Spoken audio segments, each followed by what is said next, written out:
Bicara lewat bibirku Tuhan, agar kabar baik ditangkap oleh anak-anak. Terima kasih untuk kehadiran-Mu Roh Kudus. Kami bersyukur atas setiap lihat. Terima kasih. Kuatkan dan teguhkan hati yang lemah. Kuatkan dan teguhkanlah lutut yang goyah. Sebab Bapa yang mengerti kami apa adanya kami. Dalam satu nama yang kami banggakan dan yang kami andalkan, kami mau berserah nama Yesus Kristus. Mari yang percaya dengan segenap hati katakan amin. Boleh tepuk tangan sekali lagi bagi kami. Saudara, luar biasa. Pada waktu saudara menyembah Tuhan, pada waktu saudara menaikkan pujian, saya berharap hati saudara juga ada di situ.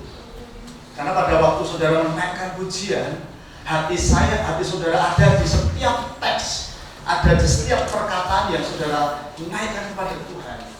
Saya percaya itu menjadi sebuah penyembahan yang luar biasa. Karena enggak waktu kita menyanyi, waktu kita memuji Tuhan, itu merupakan bahasa kadang-kadang menjadi sebuah bahasa iman buat saudara yang sedang berada di dalam pergumulan. Amin saudara. Amin. Saya berdoa saudara setiap kali memuji Tuhan waktu sendiri atau waktu bersama-sama seperti pada pagi hari ini, hatimu ada di setiap teks yang ada yang saudara nyanyikan dengan mulut saudara. Amin. Jadi yang keluar dari mulut kita itu dibarengi dengan suasana hati kita. Jadi ketika ada Tuhan, ada perkataan yang mengatakan engkau gembalaku, hatimu ngomong, ya kamu itu gembalaku. Hatimu ikut terlibat dalam puji-pujian, pikiranmu juga terlibat di sana. Maka yang terjadi ketika kau menyanyi, kau menyembah, pikiran dan hatimu terlibat di sana. Saya percaya engkau datang tidak seperti engkau pulang. Yang sudah katakan amin. Karena saya telah percaya saudara, ada sebuah kekuatan yang memang Tuhan rancang atau memang Tuhan itu benar-benar sediakan untuk anak-anaknya untuk mengalahkan setiap serangan musuh yang datang ke setiap penjuru dalam hidup setiap anak Tuhan. Itu namanya worship, itu namanya penyembahan, itu namanya pujian. Saya berdoa saudara mengapakan apa yang saya katakan hari ini. Kadang-kadang ketika saudara mau dibawa Tuhan ke tempat yang sebenarnya saudara nggak mau ikuti, sebenarnya ke tempat di mana yang saudara nggak sukai, itu ada hari-hari, ada waktu-waktu tertentu di mana Tuhan itu melatih saudara. Dan pada waktu saudara ngikutin pelatihannya, pada saat saudara dibawa ke tempat di mana yang tadinya saudara tidak mau, tiba-tiba saudara sampai di tempat itu, saudara siap. Jadi pengetahuan kita harus bisa menggerakkan hati dan tubuh kita untuk melakukan apa yang Tuhan perintahkan. Seringkali saya katakan kita ini orang Kristen banyak ngerti di sini, tapi di sini miskin sekali. Ngerti Tuhan menolong, ngerti dia bisa memujijat, ngerti banyak dia bisa melakukan perkara yang ajaib, tapi berhenti sampai di sini. Kapan itu? Kapan? Ketika kita menghadapi masalah, itu seringkali berhenti sampai di sini toh. Aku ngerti Tuhan itu bisa menyembuhkan aku, cuma ngerti sampai di sini, nggak sampai turun di sini. Mentok di jalan ada kesulitan keuangan, ngerti dia itu Jehovah Jireh, dia menyediakan semua yang kita butuhkan, tapi ngerti cuma sampai di sini, nggak turun sampai di sini. Mas Untung supaya bisa turun sampai di sini bagaimana? Ketika apa yang kau tahu tentang Tuhan itu sudah turun sampai di sini, itu butuh yang namanya praktek. Itu butuh kata Roni tadi, aku mau Tuhan. Begitu aku mau, saudara dituntut sama Tuhan, kau akan mengalami apa yang kau tahu. Sampai hari sudah ngerti? Jadi apa yang kita tahu itu harus menggerakkan untuk kita mau Tuhan ajarkan. Itu kekristenan. Jadi apa yang kita tahu semua tentang Tuhan, itu prakteknya itu setiap hari di luar gereja. Prakteknya setiap hari di tengah-tengah masalah. Jadi pengetahuanmu akan memperkaya kerohanianmu. Jadi ketika kita hanya cuma mengerti tok di sini, kita nggak praktekkan di tiap-tiap area di mana kita jatuh di situ, area di mana kita lemah di situ, area di mana kita bisa stagnan di situ. Saya katakan kita hanya pintar di sini, nggak kaya di sini. Tuhan mau sudah pintar di sini, sudah kaya di sini. Karena seringkali ketika kita pintar di sini, kita kaya di sini, saudara orang yang benar-benar bahagia di dunia. Kenapa? Ayub katakan, aku baru ngerti loh, ngalami Tuhan. Setelah apa?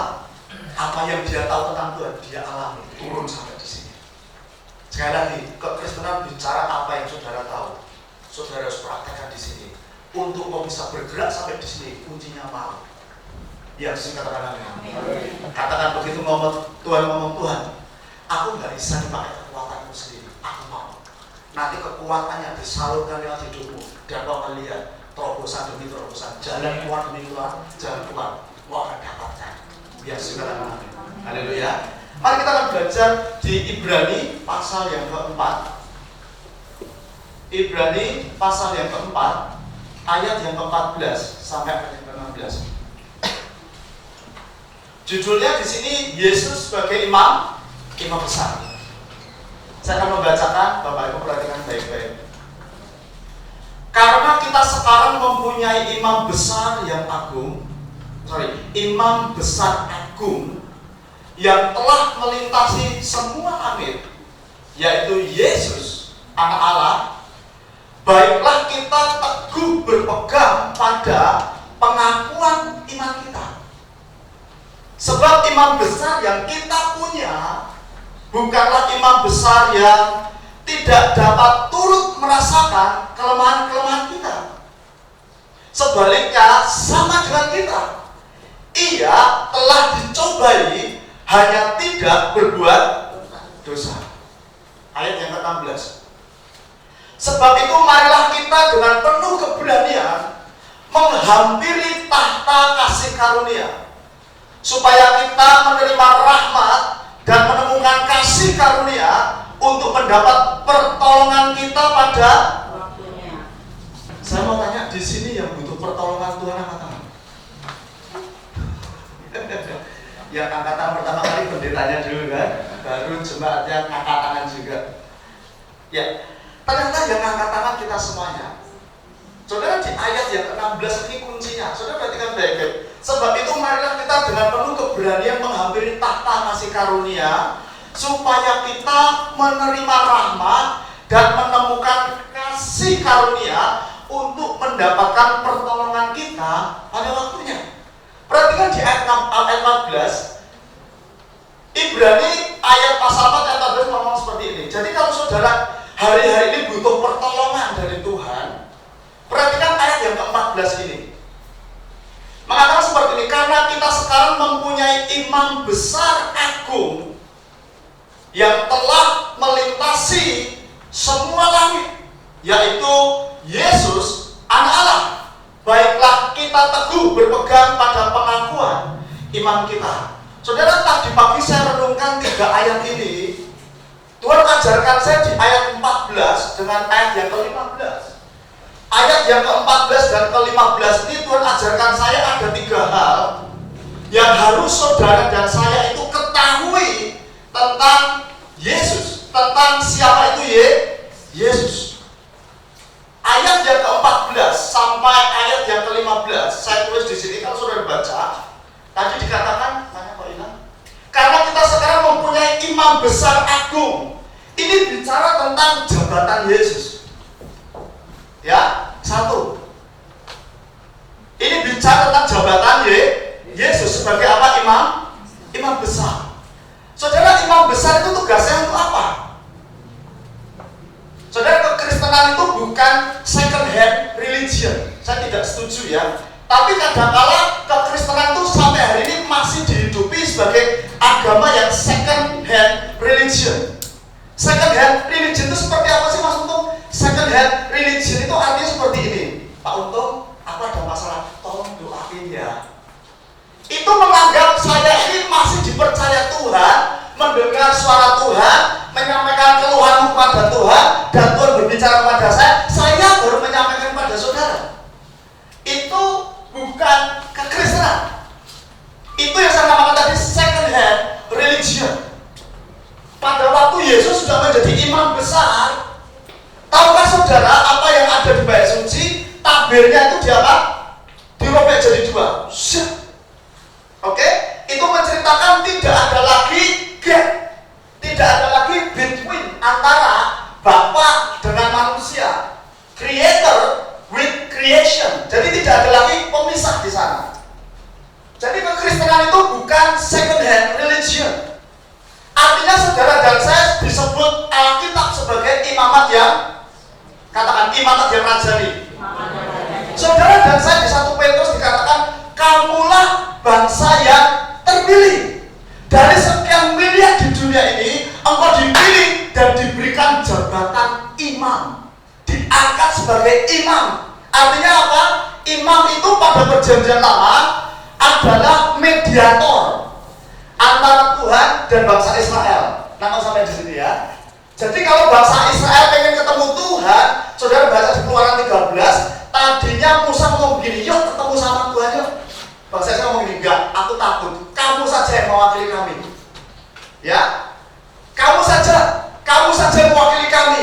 Maka bangsa Israel itu melalui imam besar menyampaikan apa yang menjadi pergumulannya kepada imam, dan imam menyampaikan kepada Tuhan. So, Tuhan menyampaikan jawabannya kepada imam sampaikan kepada umatnya. Nah, kalau sampai di sini, itu perjanjian lama. Itu namanya second hand religion. Artinya harus ada perantara. Tapi kekristenan tidak seperti itu tadi saya katakan. Jadi dikatakan ayat 14 sampai 15 tadi dikatakan yang pertama, saudara, jabatan Yesus itu sebagai imam besar. Karena dia imam besar yang ada di dalam saudara, hidup di dalam saudara, maka saudara pun diberi jabatan yang sama seperti yang Yesus miliki. Tadi Anda katakan saudara adalah bangsa pilihan, umat pilihan, imamat yang rajani. Artinya saudara tidak butuh lagi perantara untuk saudara tuh masuk bertemu dengan Tuhan. Engkau bisa langsung ketemu sama Tuhan. Pada saat kau punya masalah, pada waktu kau punya kebergumulan, ingat, jabatan Yesus itu juga diimpartasi, itu juga dimiliki oleh saudara sebagai imamnya Tuhan yang ada di dunia ini. Nangkap di sini ya. Yang perlu saudara ketahui tentang imam yang dijabat oleh Yesus adalah imam yang kita miliki sekarang ini adalah imam yang benar-benar Maha Kudus. Nah, sampai di sini ya. Saya terangkan seperti ini. Ini keamanan, ini sekuritas kita. Kalau bahasa Israel dulu sebelum Yesus turun, mati, naik ke surga, sekarang duduk di sebelah kanan Allah sebagai imamat agung. Dulu bangsa Israel kalau pengen ketemu sama Tuhan, kalau diserang musuhnya, pengen diberkati, selalu datangnya ke imam. Tetapi kalau imamnya nggak beres, dengar ya, kalau imamnya yang nggak beres, doa menjungkir balik sampai beratus tahun nggak akan dijawab. Nangkap ya? Jadi keberadaan bangsa Israel itu sangat bergantung kepada peran dan fungsi daripada imam, kondisi dan status daripada imam. Nek imamnya nggak beres, maka nggak beres. Dia mudah diserang oleh bangsa lain. Dia nggak mungkin diberkati karena imamnya bermasalah. Kalau imam bermasalah, dia masuk ke bait suci, maka yang terjadi dia ketemu sakinah glorinya Tuhan, langsung dia mati. Nangkep? Kalau imam mati, apa yang terjadi dengan bangsa Israel? Nggak ada solusi di sana, nggak ada jawaban di sana. Tapi good news, kabar baiknya hari ini, imam agungmu tidak pernah berbuat dosa. Imam agungmu sekarang berdiri di sebelah kanan Allah Bapa. Artinya apa? Apapun yang menjadi pergumulanmu, pasti kamu, saya katakan, apapun yang menjadi pergumulanmu, pasti kamu mendapat jawabannya. Amin. Ya, sudah katakan amin.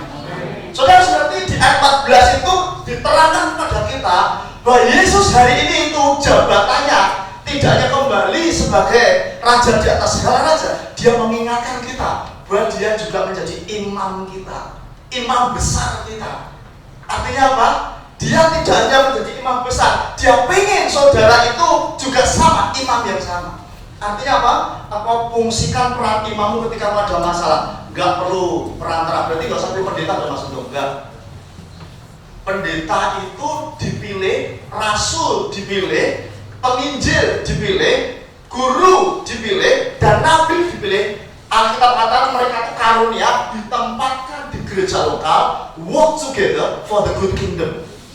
Jadi 5 jabatan ini dipilih Tuhan, ditempatkan dalam gereja lokal, diberi karunia yang berbeda-beda, untuk kemajuan kerajaan surga. Yang dikatakan amin. Ya, maka dari itu di tempat inilah, dari mimbar inilah, saya selalu pesan ya sama siapapun atau pastor atau siapapun, begitu kita berdiri di sini, kita ini memangku kasih karunia, diberi jabatan sebagai preacher, menyampaikan kabar baik. Jadi ingat, tugas fungsi kami yang dipilih karena kami menjadi gembala itu mengajarkan kepada saudara Injil murni, Injil kasih karunia. Kami mengajarkan kepada saudara bagaimana berjalan dengan Tuhan, bagaimana mengalami Tuhan, agar ketika saudara pulang dari tempat ini, saudara juga memilih untuk berjalan dan mengalami Tuhan. Tapi seringkali yang berdiri di sini itu dijadikan apa, saudara? Seringkali yang berdiri di sini dijadikan apa? Sumbernya. Padahal yang berdiri di sini tuh ngajarkan kalau kamu kena sumbernya, kamu akan ngalami. Jadi sumbernya bukan yang berdiri di sini, sumbernya bukan engkau karena berada di sini. Sumbernya itu yang diajarkan oleh yang berdiri di sini. Nangkap sampai di sini. Nah, untuk saya bisa mengajarkan kepada saudara bahwa yang saya ajarkan itu satu-satunya sumber, saya harus ngalami dulu. Nangkep? Kalau aku nggak ngalami, aku ngajarkan kamu apa? Aku ngajarkan saudara apa? Nangkep sampai di sini ya. Jadi sumber saudara, source saudara, sumber kesehatan, sumber berkat, sumber kelimpahan, sumber damai sejahtera, itu bukan yang berdiri di sini. Halo. Di sini hanya mengajarkan, gini loh, kalau kamu nempel sama sumber, itu kamu akan mengalami seperti ini. Aku bukan sumber kamu. Kalau kamu menjadikan saya sumber, kamu akan kecewa. Kalau saudara menjadikan gereja ini sumber, saudara kecewa. Saya gembala dipilih untuk mengajarkan kepadamu bahwa ada sumber yang tidak pernah kering, sumber yang selalu mengalir, sumber yang tidak pernah komplain ketika kamu datang pada dia, sumber yang tidak pernah menyerah, sumber yang tidak pernah kalah dengan apapun, karena dia ngomong ini, aku loh pernah jadi manusia sama seperti kamu. Nangkap soal, soalnya nangkap ya. Jadi saya pesan pagi hari, jangan jadikan saya sumber buat saudara. Firman Tuhan katakan Yeremia, terkutuklah orang yang mengandalkan manusia, including myself, termasuk diri saya sendiri. Kalau aku mengandalkan kekuatanku sendiri, dikatakan aku juga terkutuk. Maksud terkutuk kan kita sudah bebaskan dari kutuk, termasuk untuk saya katakan, kadang-kala kita mengalami seperti di dalam kutuk, bukan kita dikutuk. Nangkep nggak saudara? Kalau terkutuk dengan orang yang mengalami seperti berada dalam kutuk, beda tidak? Beda. Saudara sudah merdeka, tetapi saudara masih bisa menjadi orang seperti dijajah. Bisa seperti itu? Bisa. Walaupun kita merdeka, tapi kita masih bisa menjadi orang yang terjajah. Walaupun saya sudah dimerdekakan dari kutuk, tapi kadang-kadang aku masih bisa merasakan hidup seperti di dalam kutuk. Kapan itu terjadi? Ketika mengandalkan kekuatan saya sendiri. Ketika kau mengandalkan kekuatan sendiri dan kau mengandalkan manusia. Jadi orang yang bertugas di sini nyampaikan kebenaran kepada saudara. Jangan jadikan sumber. Gereja ini jangan jadikan sumber buat saudara. Saya hanya mengajarkan bagaimana engkau terhubung dengan Tuhan. Tapi sebelum saya mengajarkan kepada saudara, saya yang pertama kali harus nempel sama sumber. Yang dikatakan amin. Begitu aku nempel dengan sumber itu seperti ini, tak ajarkan kepada saudara. Saudara mau mengalami, saudara mau mencontoh, mau meneladani, is yours. Itu pilihan kamu sendiri. Jangan sekali-sekali engkau menjadikan orang yang berdiri di sini sebagai sumber sukacitamu, sumber damai sejahteramu. Kemarin hari Jumat saya katakan, orang yang bergerak dengan Tuhan, senantiasa inting dengan Tuhan, orang itu bisa jadi orang yang minoritas, bahkan di tengah-tengah gereja. Kalau kau serius dengan Tuhan, kau bisa menjadi orang minoritas loh, sekalipun kau berada di gereja ini. Saya mau beritahu, itu artinya loh, engkau minoritas dengan Tuhan, engkau nggak mungkin bisa kalah dengan masalah dunia ini. Kau maju dengan Tuhan, urusanmu dengan Tuhan sendiri. Amin. Pada waktu mau ngerti kok urusan dengan Tuhan, saya katakan hidupmu itu aman. Amin. Engkau sendiri. Kalau engkau memilih untuk menjadi minoritas dengan Tuhan, saya katakan Alkitab banyak kasih contoh. Abraham itu minoritas, Musa itu minoritas, Paulus itu minoritas, Sadrak Mesak Abednego minoritas, tapi namanya ditulis di kitab kehidupan. Anggap ya, saya katakan kalau engkau serius dengan Tuhan, engkau bisa menjadi minoritas. Bahkan di tengah-tengah orang percaya, engkau minoritas. Karena tidak semua orang percaya mau hidup dengan Tuhan. Mengapa seperti itu Mas Untung? Karena masih ada alternatif. Bukan pengobatan alternatif sudah. Right? Sudah nama sudah di sini? Jadi jabatan Yesus ayat yang ke-14 itu nerangkan pada kita tuh bahwa Yesus itu hari ini duduk di sebelah kanan sebagai imam besar. Kalau dia sebagai imam besar, dikatakan dia duduk di sebelah kanan di tahta Allahnya. Kalau orang duduk, kalau orang seperti saudara ini, saya mau tanya, itu menyatakan apa? Menceritakan tentang apa? Benar saudara. Kalau saudara sedang duduk seperti ini, memang badanmu bisa duduk, pikiranmu bisa jalan-jalan, saya nggak tahu. Tapi yang saya tahu, ketika kamu duduk, kamu sedang nggak lakukan aktivitas apapun. Amin. Amin. Nah, kalau dikatakan Yesus itu duduk di sebelah kanan Allah yang Maha Kuasa, duduk artinya pekerjaan yang menjadi tanggung jawabnya dia, yang menjadi rencananya akunya, finish beres semua. Kalau imam besar itu ngomong beres semuanya, kamu dan saya, saudara dan saya, begitu ada masalah ngomong ini, beres semuanya. Amin. Itu bahasa imam kamu. Saya katakan itu bahasa imam kamu. Begitu ngomong beres semuanya, beres itu bahasa imam kamu. Meskipun waktunya, meskipun harinya itu belum terjadi. Nah, kok sampai di sini ya. Jadi pada waktu dikatakan jabatan Yesus itu sekarang jadi imam besar, artinya tidak ada apapun yang menghalangi doa-doamu itu tidak terjawab, pasti terjawab. Amin. Haleluya. Ayat 14 sampai 15 mengajarkan pada kita tentang jabatan Yesus. Jabatan Yesus tentang siapa sebagai imam besar. Katakan aku imamnya Tuhan. Amin. Jadi kalau ada apa-apa jangan cari. Tahun ini sudah bilang, nah, ajar anak-anakku untuk dewasa. Ajar anak-anakku tahun-tahun ini itu dewasa. Katakan dewasa itu. Benar-benar dewasa itu. Sengaja. Gak ada dewasa itu langsung dewasa tidak bisa. Dewasa itu mesti kamu sengaja. Umur boleh tua tapi tetap gak dewasa. Karena milik dia gak mau dewasa. Dewasa itu sengaja. Dewasa itu berkesinambungan. Gak bisa hari ini baca firman, merenungkan firman, dapat terima firman, terus besok enggak. Detik saya terima Tuhan, sampai hari ini saya bergantung pada remane Tuhan. Hari ini nyampaikan firman Tuhan pun sama aku gantung loh. Senin itu dapat pewahyuan, Selasa dapat pewahyuan, Rabu dapat pewahyuan.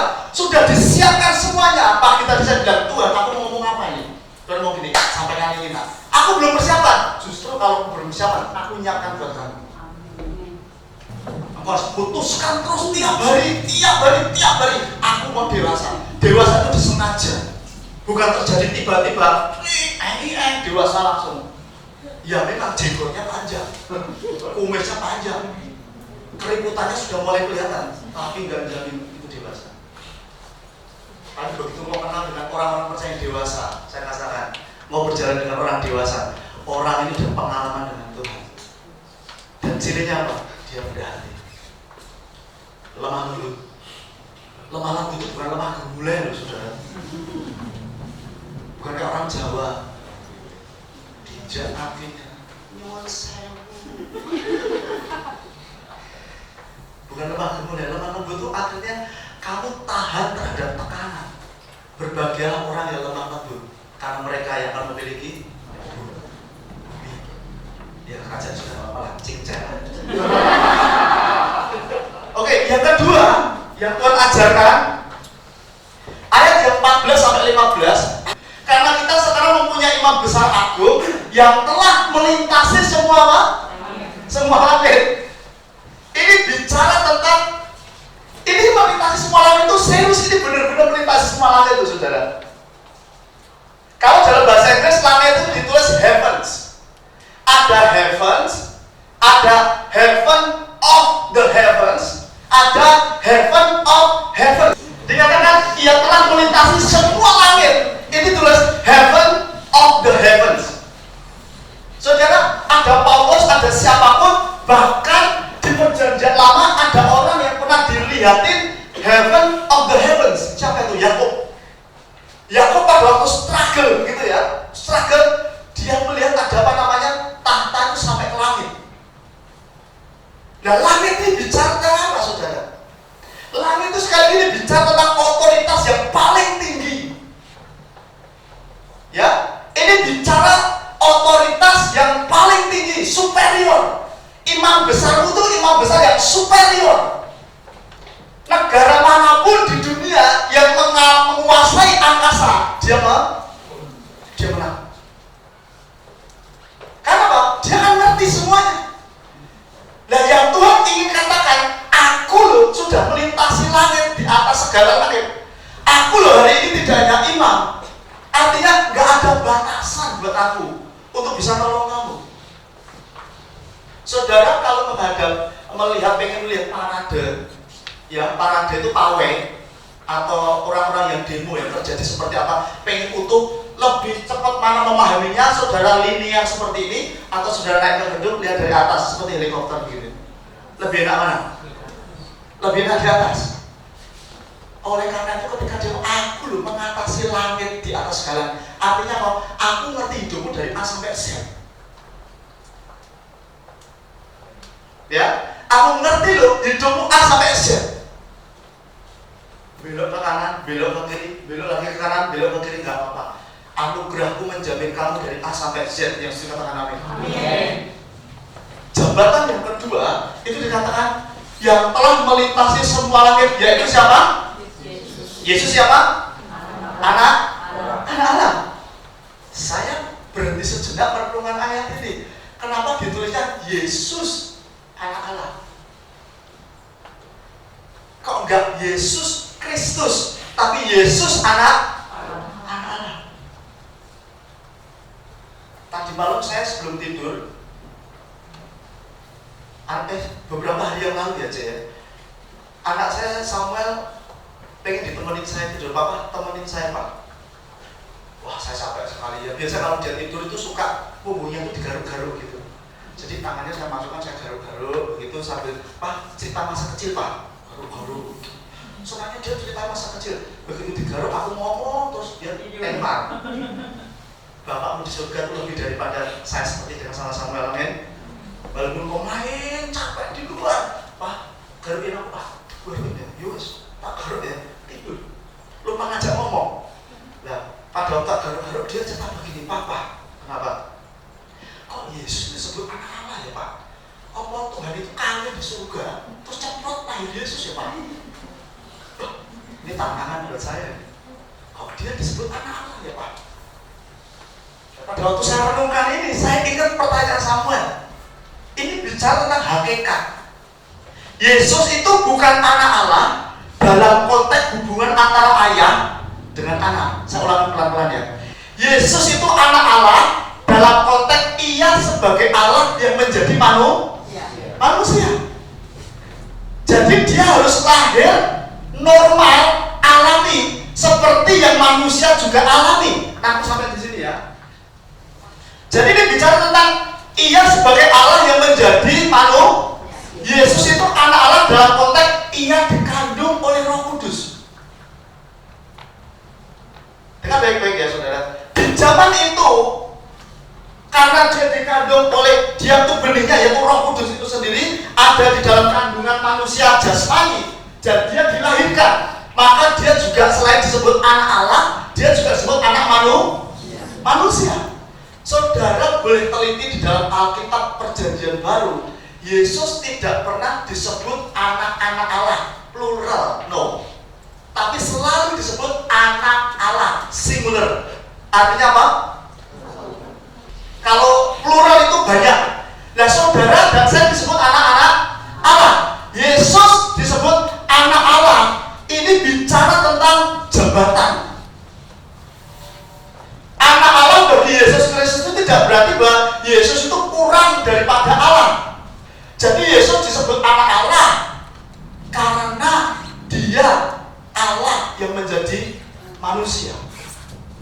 Pada zaman itu kata anak disebut Yesus sebut anak manusia. Itu digunakan untuk merujuk kepada seorang manusia. Jadi anak manusia adalah, kalau saudara lihat kucing itu beranak, anak kucing itu namanya apa? Kucing atau kerbau? Masih bingung ya? Kalau ada seekor kucing itu beranak, itu namanya anak apa? Anak kucing.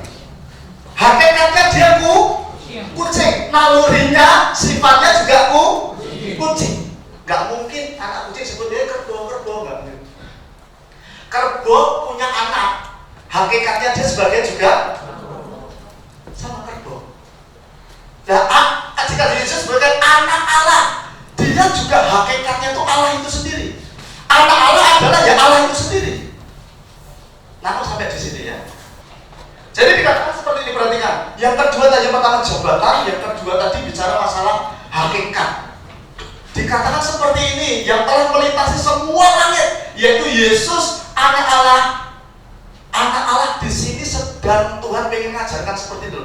Allah yang menjelma menjadi manusia, Allah yang berinkarnasi menjadi manusia, artinya dia juga alami seperti yang saudara dan saya sebagai manusia itu alami. Hanya bedanya apa? Yesus tidak jatuh dalam dosa. Yesus bukan lahir dari benih berdosa, tapi benihnya itu adalah Roh Kudus itu sendiri. Nangkep sampai di sini ya. Jadi hakikat ayat yang kedua, ayat yang keempat ini juga berbicara tentang hakikat, artinya keberadaan Yesus itu adalah Allah itu sendiri. Jadi dia tidak hanya imam besar, tapi dia juga pengen mengatakan aku ini juga hakikatku sebenarnya itu Allah, Creator. Juga ada dari dulu sampai selama-lamanya ada. Tetapi aku mau mengatakan kepadamu, meskipun aku Allah, aku mau turun ke dunia menjadi seperti kamu. Kenapa? Tujuannya supaya bisa aku merasakan penderitaan yang pernah kamu derita, kesakitan yang pernah kamu alami, sukacita yang pernah kamu alami, tekanan yang membuat kamu marah, itu aku juga alami. Makanya di ayat yang ke-16 tadi dikatakan dia imam besar yang bukan tidak pernah mengalami penderitaan seperti manusia alami. Jadi karena Allah yang turun menjadi manusia, dia merasakan apa yang dirasakan manusia, dialami dan dijalani oleh manusia, makanya dia bisa membantu saudara sebagai manusia. Dia sebagai imam, dia ajarin saudara, oh kalau kamu menghadapi orang kayak gini itu caranya kayak gini loh nak. Kalau kamu menghadapi seperti ini, caranya kayak gini loh nak. Kadang-kadang kita sok pinter ya. Nah, yang ketiga, itu Tuhan pengen katakan, baiklah kita teguh berpegang pada pengakuan iman kita. Iman apa? Iman kepercayaan bahwa Tuhan sekarang ini menjadi imam besar. Iman terhadap apa? Iman bahwa Allahku itu pernah menjadi manusia dan hidup di tengah-tengah manusia. Iman yang apa? Iman bahwa Yesus itu juga pernah mengalami seperti yang aku alami hari ini. Itu harus menjadi iman keyakinan kita. Jadi kalau ada orang lain, kamu orang Kristen, kok kok disebut anak Allah, kok disebut anak manusia, ini piye ceritanya? Itu harus menjadi iman percaya kamu bahwa Tuhanku pernah menjadi sama seperti aku, hanya tidak berbuat dosa. Karena dia tidak berbuat dosa, artinya dia menang atas dosa. Dia bisa ngajari aku hari ini menjalani kehidupan, menangani kesulitan lewat apa? Bicara roh yang ada di dalam kita. Nangkap ya sampai di sini ya. Nah, ayat yang ke-16 itu saya sebut sebagai sebuah ajakan.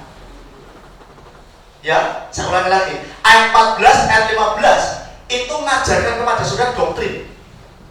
Ayat yang ke-16 itu prakteknya.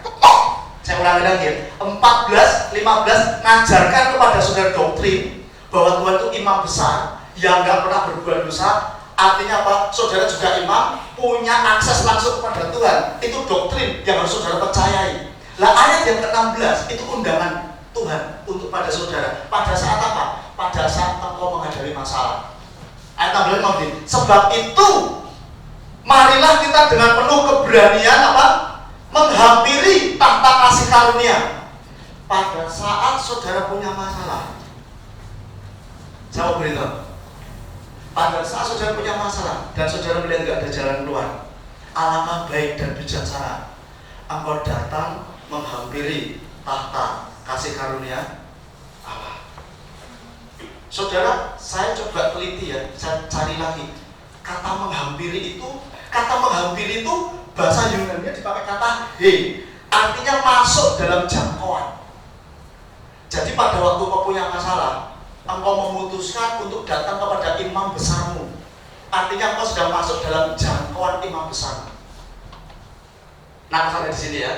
Itu artinya sama seperti pesawat itu masuk radarnya pemacar, masuk jangkauannya. Artinya apa? Hatimu itu sedang ingin dijangkau Tuhan dan Tuhan ingin menjangkau hati kamu. Jadi pada waktu kamu punya masalah, kamu memutuskan untuk menghampiri Tuhan. Artinya engkau menempatkan dirimu mau dijangkau oleh Tuhan. Saudara, kadang-kadang meskipun kita punya masalah, kita susah sekali dijangkau oleh Tuhan loh. Karena apa?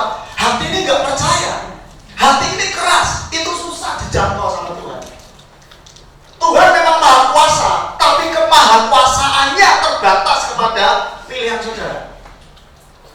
Dia memang maha kuasa, tapi kemahakuasaannya tetap terbatas dengan yang namanya free will manusia.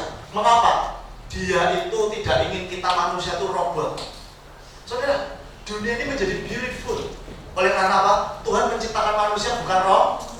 Kita bukan seperti robot. Coba bayangkan, kalau dunia itu Tuhan menciptakan kita sebagai robot, bukan beautiful, tapi very cold. Nanti very cold, saudara, dingin. Masa robot ada perasaannya? Bukan lagi beautiful. Kehendak bebas itu membuat dunia ini indah, saudara. Bukan dingin. Robot itu dingin. Suami istri kayak robot gimana? Dingin. Pernah saudara ada robot-robot di dalam rumah tangga? Saya pernah alami. Jadi robot, istri saya jadi robot. Jadi itu nggak beautiful, tapi apa? Dingin.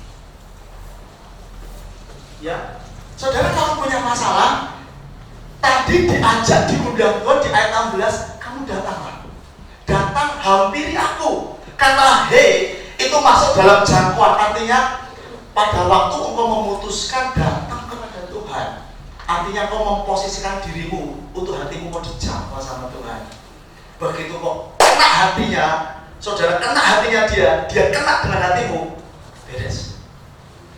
Makanya kalau aku ada masalah, aku gak pernah berhenti keluar dari ruang doaku sebelum hatiku tuh jangkau Tuhan dan dia jangkau saya.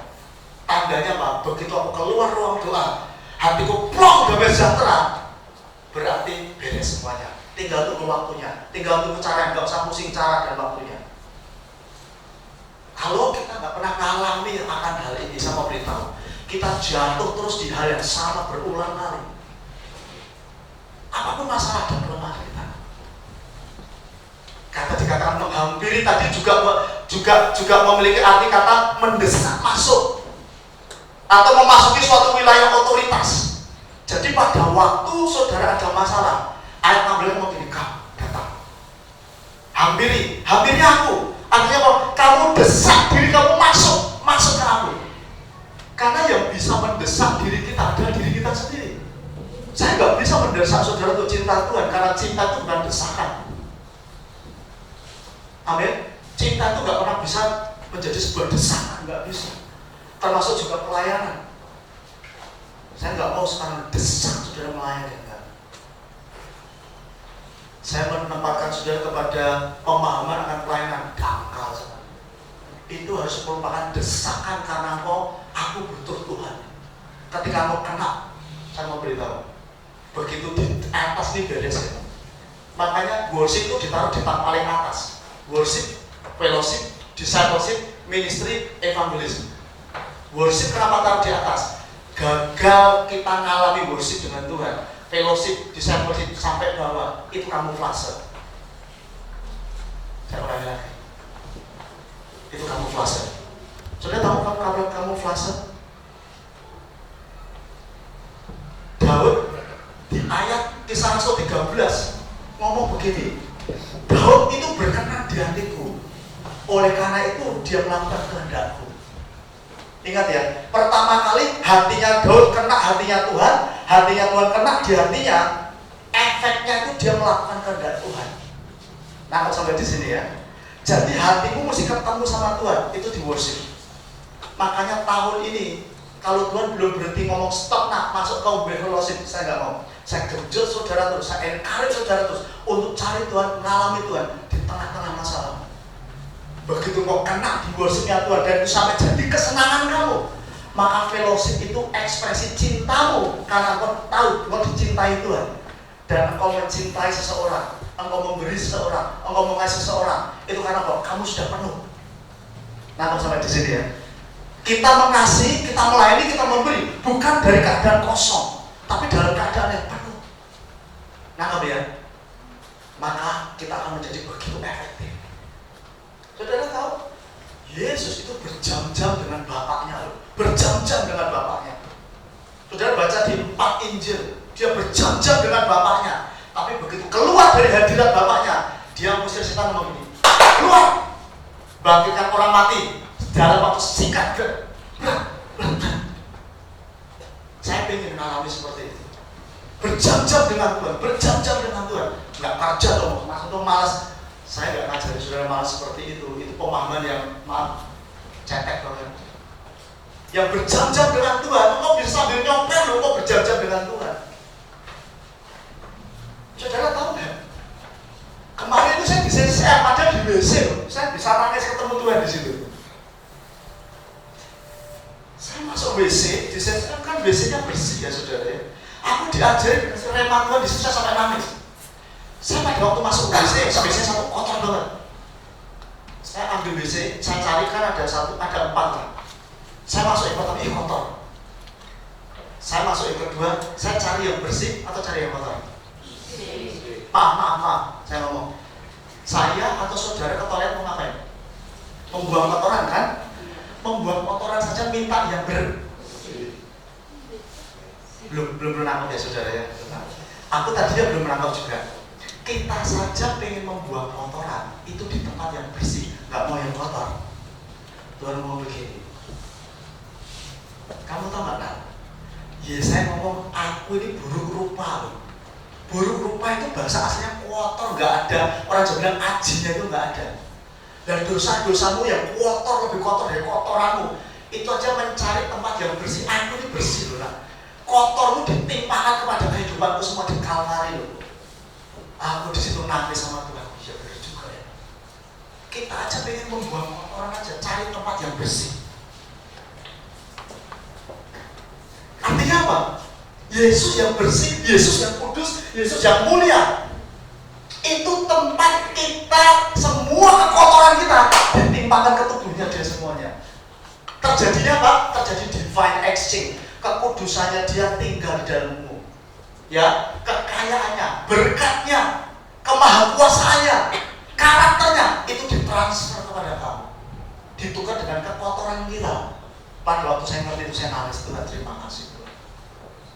Terima kasih Tuhan untuk penebusan.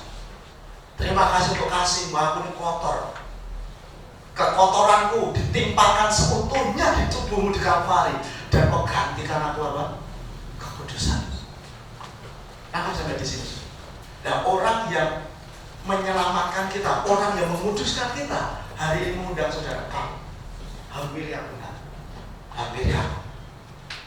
Aku akan memberi solusi kepada kamu.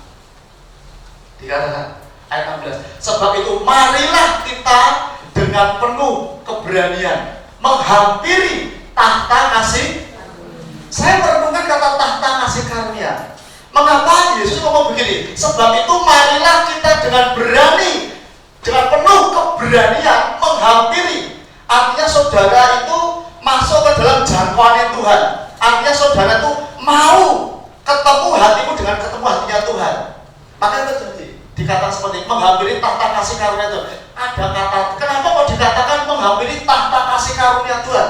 Mengapa tidak dikatakan di situ menghampiri tangan Tuhan, tapi dikatakan tahta kasih karunia? Saudara, pada waktu saya merenungkan ayat ini, tahta kasih karunia itu ada 2 kata toh. Ada yang satu tahta, ada yang satu lagi apa? Kasih karunia. Tahta ini bicara tentang kingnya, tahta ini bicara tentang dominion ya, kerajaan ya. Kasih karunia ini bicara tentang kingnya. Jadi pada waktu saudara punya masalah, saudara ada dalam jangkauan kerajaan yang dimana rajanya duduk di situ adalah pemenang, mengatasi langit. Dia imam yang kudus. Saya katakan, engkau seperti Esther. Saudara tahu Esther? Pada waktu rakyat itu mau dibinasakan, dia mau begini. Dia dipesanin sama pamannya. Kamu kok masuk kamu masuk ke hadiratnya raja loh? Karena ada hukum mengatakan kalau ada permaisuri, kalau ada menterinya masuk ke ruang tahtanya Raja Ahasveros tidak diundang, dia tidak acungkan tangannya, mati dia. Tapi kalau dia acungkan tangannya, kehidupan, berkat, blessing, apapun. Nangkep ya? Jadi ketika kau punya masalah nih, hatimu kok ada dorongan didesak dari dalam nih, kamu jangan tahan. Jangan pernah tahan, didesak gitu dari dalam ya. Desak, cari Tuhan, cari, puasa kalau perlu, doa terus, baca firman, cari, jangan pernah tahan. Itu artinya kau sudah didesak masuk ke dalam otoritasnya dia. Kau tunggu sampai dia kasih tongkat turun, anugerahnya turun dalam hidupmu. Dan gak ada yang bisa tahan semuanya. Kenapa dikatakan tahta kasih karunia? Itu artinya apa? Dia bicara, tahta itu bicara tentang raja. Kasih karunia itu Yesus itu sendiri. Tahta itu bicara tentang kerajaan. Kasih karunia itu siapa? Yesus itu sendiri. Jadi raja yang penuh kasih karunia. Begitu kau datang, kau akan berhadapan dengan raja yang penuh kasih karunia. Kalau kau ketemu raja model kayak gini, nggak ada masalah yang nggak bisa terselesaikan. Nggak ada jalan yang kau berkata buntu, semua terbuka. Karena apa yang dibuka Tuhan, nggak ada siapapun yang bisa tutup. Amin. Dikatakan menerima rahmat, supaya kita menerima rahmat dan menemukan kasih karunia untuk mendapat pertolongan kita pada waktunya. Jadi ketika kau ada masalah, ada pergumulan, datang masuk dalam jangkauan Tuhan, pegang ayat ini. Kebaikan, kemurahan Tuhan akan turun dalam hidupmu. Waktunya nggak perlu lama-lama. Begitu tongkatnya turun, kamu mau apa Esther? Dikatakan, ini loh, ada rakyat yang dibuang tapi mau dibinasakan. Dia ngomong, siapa itu? Dia katakan Haman. Langsung begitu tongkatnya turun, nggak ada yang bisa tahan. Justru yang mau membinasakan Israel, justru dia digantung. Ingat itu saudara, siapapun yang akan mempermalukan kamu, siapapun yang membuat kamu rugi, apapun yang membuat kami jatuh hari ini, jauh dari Tuhan hari ini, ketika kau masuk tahta kasih karunia Tuhan, tongkat Tuhan tidak pernah tidak turun. Tongkat Tuhan selalu turun atas kamu. Kenapa? Karena dia Tuhan yang penuh belas kasihan. Dia Tuhan yang penuh kasih karunia. Ketika dia turun, nggak ada yang bisa tahan. Amin. Saudara, saya kalau nggak salah beberapa bulan yang lalu, awal bulan ini, pada waktu ada pertemuan leader, saya ngomong sama teman-teman begini, tolong doain aku ya. Saya ngomong, masih ingat ini, teman-teman masih ingat, tolong doain saya. Tapi saya nggak pernah ngomong, didoakan suruh ngapain. Saudara, ini bulan bagi saya bulan yang benar-benar kalau saya bisa gambarkan itu seperti Daud. Pada waktu dia ngomong, aku berjalan dalam lembah bayang-bayang maut, lembah kekelaman. Saudara, saya bisa berdiri di hadapan saudara dikasih karunia Tuhan. Amin. Amin saudara. Ini lembah yang belum pernah kami masuk ke sebelumnya. Serius. Aku belum pernah mengalami lembah yang sedalam ini. Sampai saya, istri, anak-anak, kami masuk dalam hadirat Tuhan. Saudara, kalau saudara buka di Lukas pasal 4, Yairus pada waktu itu anaknya umur 12 tahun hampir mati. Yairus itu kepala pemimpin agama loh, ahli Taurat loh. Dia juga salah satu kumpulan yang besar. Dikatakan anaknya hampir mati, tapi dia memilih alternatif yang benar. Dia datang ke Tuhan, sikap hatinya waktu menghampiri Tuhan, dia menyembah. Ada banyak anak Tuhan datang ke gereja, datang ibadah apa? Hatimu nggak nyembah. Engkau datang ke gereja sama seperti kau pulang ke gereja. Engkau ada apa-apa. Engkau baca Alkitab, engkau doa sendiri, hatimu nggak kena ke Tuhan, hatimu nggak nyembah Tuhan, engkau nggak ada apa-apa. Saya kondisinya akan tetap, saudara kondisinya tetap masalah. Karena benar, Tuhan itu dikatakan aku ini the living water, aku ini air kehidupan. Salah satu sifat air itu mengalir dari tempat yang tinggi ke tempat. Kalau kau nggak merendahkan diri di hadapan Tuhan, rendah hati dengan sama manusia, jangan pikir beres. Jadi saya berdoa sama Tuhan, saya hampiri tahta kasih karunia Tuhan. Pada waktu engkau masuk tahta kasih karunia Tuhan, saya percaya nggak ada perasaan tertuduh di sana, nggak ada perasaan terhakimi di sana. Yang ada apa? Engkau ngerti, engkau milikku. Maka jangan datang ke manusia, nggak ada jalan. Aku datang kepada Tuhan, istriku datang kepada Tuhan. Begitu tangannya pegang Tuhan ngomong gini, kasih karunia turun, nggak ada yang bisa tahan.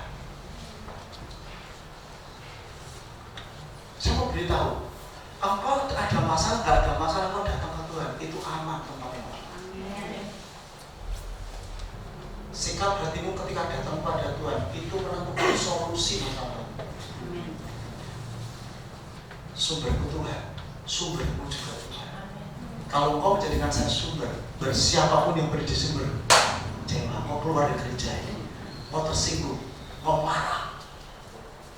Kalau saya menjadikan saudara, perpuluhan saudara, persembahan saudara sebagai sumber, kehadiran saudara menjadi sumber sukacita saya, stres saya. Kalau saudara datang ke gereja saya senang. Kalau saudara datang ke gereja gimana? Stres saya. Sumber sukacita bukan karena sudah datang atau nggak datang, nggak ada masalah. Datang ke Tuhan. Tuhan ngomong begini, aku akan sediakan gagal, aku akan sediakan merpati. Saya tanya lagi, artinya apa? Gagal ini bicara orang-orang yang nggak kenal Tuhan. Bisa dipakai untuk nolong kamu. Makanya jangan cepat memutuskan pakai kekuatan kita, saudara. Saya katakan kadang-kadang ada jalan keluar, tapi itu terus akan kau ulang, siklus itu kau ulang terus. Saya ulang terus. Tapi ketika kamu datang pada Tuhan, Tuhan kasih tahu, aku akan kirim kamu gagal yang pertama. Yang kedua, aku akan kirim kamu merpati. Begitu Tuhan sudah ngomong begitu, kamu diam, nggak perlu tahu caranya gimana, waktunya bagaimana, tunggu aja. Saya pernah ngomong gini, banyak yang di sini kaya, di sini gimana? Buktinya apa? Ketika ada masalah, nggak mau praktek, goyang di sini. Seringkali kita ini menghadapi suatu situasi yang hampir mati. Kalaupun mati, dia bisa